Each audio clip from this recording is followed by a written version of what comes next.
Good morning everyone. आज का topic है कनिष्क के उपलब्धियां। मौर्योत्तर काल में भारत में आने वाली विदेशी जातियों में सर्वप्रथम कुषाण थे। इन्होंने भारतीय इतिहास, सभ्यता एवं संस्कृति को विशेष रूप से प्रभावित किया। इन कुषाण शासकों में सर्वाधिक महत्वपूर्ण कनिष्क था, जो 78 ईस्वी में गद्दी पर बैठा। कनिष्क ने अपने सैन्य अभियान के दौरान एक विशाल साम्राज्य की स्थापना की। भारत के अलावा उसके साम्राज्य का विस्तार चीन, मध्य एशिया, अफगानिस्तान तक विस्तृत था। मध्य एशिया में खोतान, कासगढ़ और यारकंद में कनिष्क ने महत्वपूर्ण सैनिक सफलता प्राप्त की, तो चीनी शासक को भी युद्ध में पराजित कर इस क्षेत्र पर अपना आधिपत्य जमाया। कल्हण की राजतरंगिणी से पता चलता है कि कनिष्क ने कश्मीर पर अधिकार कर वहाँ कनिष्कपुर नामक नगर बसाया था। कनिष्क के अभिलेख पेशावर, कौशल, सारनाथ, सुई विहार, जेद्दा आदि स्थानों से प्राप्त हुए हैं। इनसे पता चलता है कि कनिष्क का साम्राज्य पूर्व में बनारस से लेकर दक्षिण पश्चिम में बहावलपुर तक फैला हुआ था। यह साम्राज्य अक्सस नदी घाटी से लेकर गंगा घाटी तक को समेटे हुए था।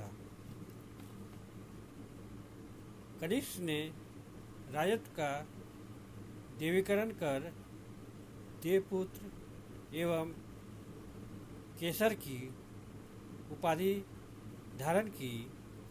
उसने अपने साम्राज्य को विभिन्न क्षत्रपों में बांटकर शासन किया। साम्राज्य के कुशल संचालन के लिए उसने 2 राजधानियां बनाई। एक पुरुषपुर, जिससे मध्य एशिया एवं उत्तर पश्चिम क्षेत्रों पर नियंत्रण रखा जा सके, और दूसरी मथुरा, जिससे पूर्वी क्षेत्रों पर नियंत्रण रखा जा सके। भारतीय इतिहास में कनिष्क की प्रसिद्धि बौद्ध धर्म के संरक्षक के रूप में सामने आती है। अशोक की भांति कनिष्क ने भी बौद्ध धर्म के प्रचार प्रसार के लिए अनेक कार्य किए। कनिष्क के समय तक बौद्ध धर्म में कई सारे दोष आ गए थे और अनुयायियों में मतभेद उत्पन्न हो गए थे। मतभेदों को दूर करने के लिए कनिष्क ने कश्मीर के कुंडल वन में बौद्धों की चतुर्थ संगीति बुलाई, जिसमें अश्वघोष एवं वसुमित्र जैसे महायान बौद्ध भिक्षुओं ने भाग लिया था। इस सभा में बौद्ध धर्म ग्रंथों पर कई टीकाएँ लिखी गई और महाविभास नामक बौद्ध ज्ञान कोश तैयार किया गया। बौद्ध धर्म के जटिल स्वरूप को सरल और आसान बनाने में भी कनिष्क की भूमिका महत्वपूर्ण रही। कनिष्क के समय बौद्ध धर्म हीनयान एवं महायान को महायान दो संप्रदायों में बट गया। कनिष्क ने महायान संप्रदाय को संरक्षण देकर बौद्ध धर्म को गतिशील बनाए रखा। उसने महायान बौद्ध धर्म को भारत के बाहर तिब्बत, चीन, बर्मा आदि स्थानों पर प्रसारित करने में प्रोत्साहन दिया। अशोक की भांति कनिष्क ने भी बौद्ध विहारों, चैत्यों, स्तूपों, मठों का भी निर्माण करवाया। उसके समय का प्रसिद्ध स्तूप पुरुषपुर, पेशावर में बना। इसी काल में बुद्ध की अनेक सुंदर प्रतिमाएं भी सामने आई।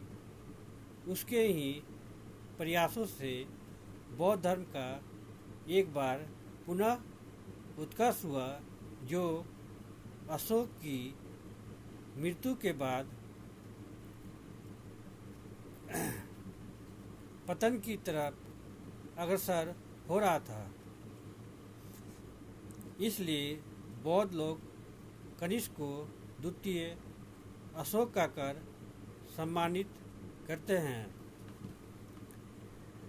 बौद्ध धर्म को प्रश्रय देने के बावजूद कनिष्क का धार्मिक दृष्टिकोण उदार था। उसके सिक्कों पर बुद्ध के अतिरिक्त यूनानी, ईरानी एवं हिंदू देवताओं के चित्र भी मिलते हैं।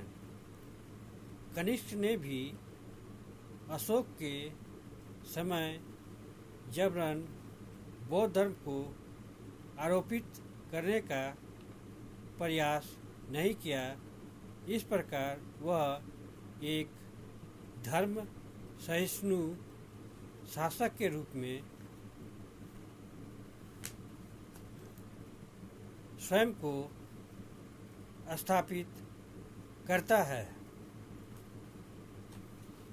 कनिष्क ने मध्य एशिया के साथ घनिष्ठ संबंध बनाकर तथा सिल्क मार्ग पर नियंत्रण स्थापित कर व्यापार वाणिज्य के प्रसार को प्रोत्साहन दिया।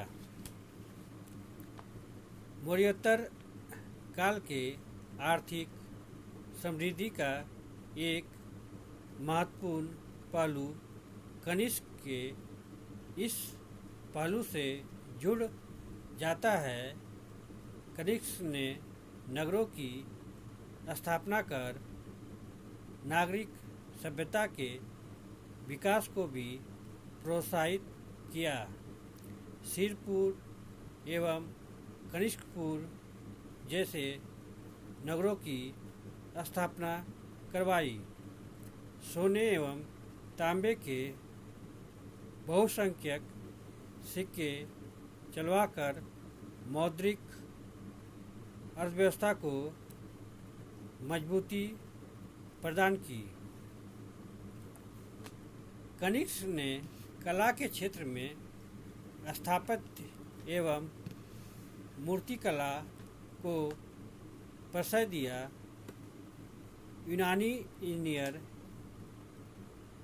एगासिलेयस को प्रश्रय देकर पुरुषपुर के स्तूप का निर्माण कराया, जो स्थापत्य कला का अद्भुत नमूना है। इसके अतिरिक्त मथुरा का नाग मंदिर एवं देवकुल कनिष्क के समय का ही बना हुआ है। मूर्तिकला के क्षेत्र में गांधार एवं मथुरा कला शैली का काफ़ी विकास हुआ। बुद्ध की अनेक मूर्तियाँ इस कला में बनी। सिक्कों के निर्माण में भी कला कौशल का दर्शन होता है। कनिष्क के समय संस्कृत भाषा एवं साहित्य का विकास हुआ। कश्मीर में बुलाई गई संगीति की सारी कार्रवाई संस्कृत में हुई। अश्वघोष ने बुद्धचरित एवं सुंदरानंद नामक काव्यों की रचना भी संस्कृत में की। आयुर्वेद के प्रसिद्ध चरक उसके दरबारी थे। इस प्रकार हम देखते हैं कि कनिष्क एक महान विजेता, योग प्रशासक, साहित्य, धर्म एवं कला कौशल को प्रश्रय देने वाला था। इसके प्रयासों से बौद्ध धर्म विश्व धर्म के रूप में परिणत हो गया। यद्यपि वो आया था एक आक्रमणकारी रूप में, किंतु भारतीय सभ्यता एवं संस्कृति के तत्वों को अपनाकर भारतीय संस्कृति के सामाजिक स्वरूप के निर्माण में सहयोग दिया। कनिष्क इतिहास में दो मुख्य बातों के लिए प्रसिद्ध है। पहला, इसने शक संवत 78 ईस्वी में चलाया, जो वर्तमान भारत सरकार का सरकारी कैलेंडर भी है। दूसरा, इसने महायान बौद्ध धर्म को संरक्षण दिया तथा कश्मीर के कुंडल वन में चतुर्थ बौद्ध संगीति आयोजित करवाई। इन्हीं शब्दों के साथ मैं अपने टॉपिक को यहीं विराम देता हूँ। अगर आप लोग को इस टॉपिक से संबंधित कोई भी प्रश्न पूछना हो तो आप कमेंट बॉक्स में जाकर अपना प्रश्न पूछ सकते हैं। Thank you. जय हिंद।